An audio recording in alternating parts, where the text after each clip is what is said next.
So what happens when someone lies in court? And I'm not talking about a little white lie.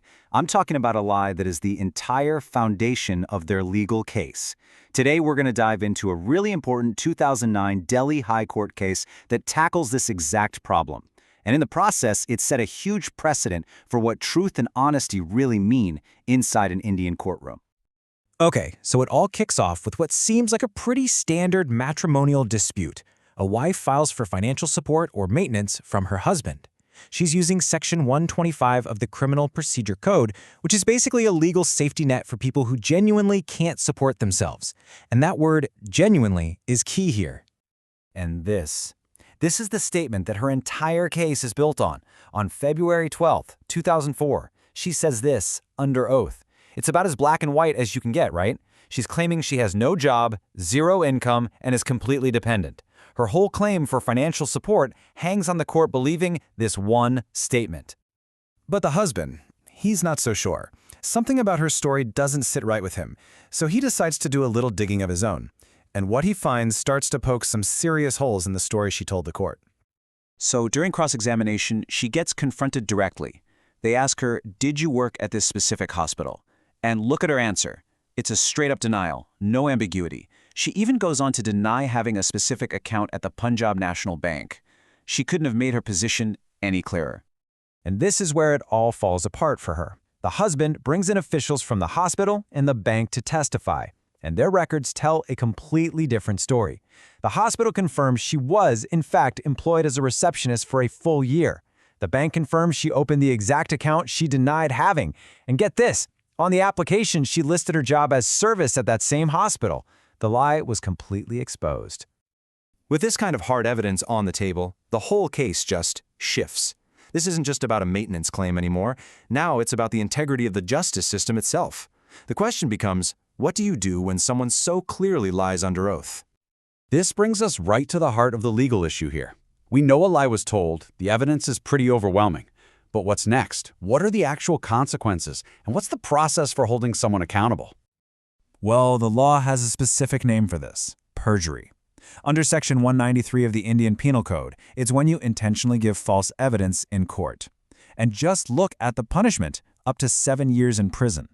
This tells you just how seriously the legal system takes this. It is absolutely not a minor thing. Now, a court can't just punish someone for perjury right then and there. There's a very specific two-step test they have to follow. First, the judge has to look at the evidence and decide, okay, at first glance it looks like a crime was committed. But that's not enough. They also have to decide that it's expedient in the interest of justice to actually prosecute. Both of those boxes have to be ticked. So how did this legal framework actually play out here? The husband files an application to get his wife prosecuted for perjury. And this is where it gets fascinating. You have two different judges who look at the exact same facts, the same law, and they come to completely opposite conclusions. So the first judge, the Metropolitan Magistrate, looks at everything, the hospital records, the bank statements, and sides with the husband. He concludes that yes, an offense was committed, and he rules that she ought to be prosecuted. That officially kicks off the perjury case against her.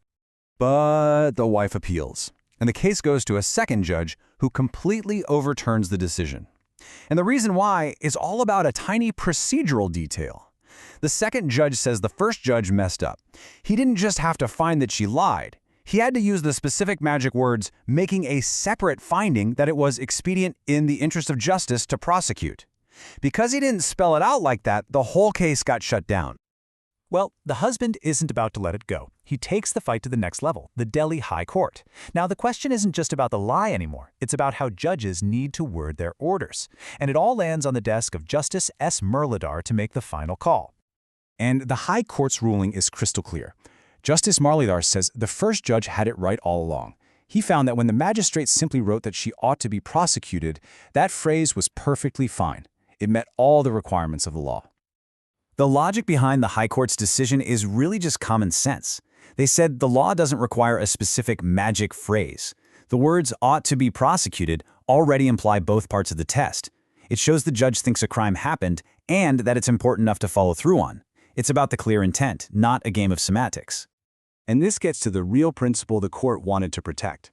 The very first judge pointed out that even if the wife desperately needed money, that doesn't give her a license to lie to a court.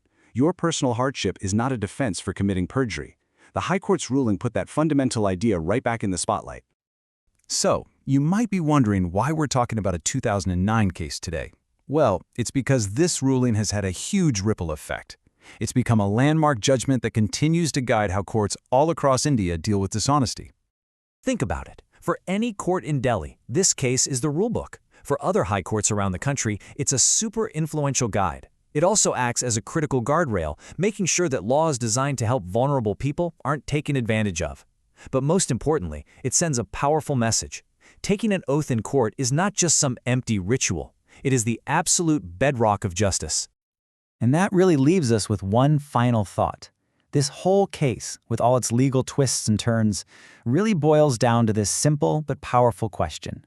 When the entire goal of the system is to find justice, what's the real value of truth? This case gives us a very, very clear answer.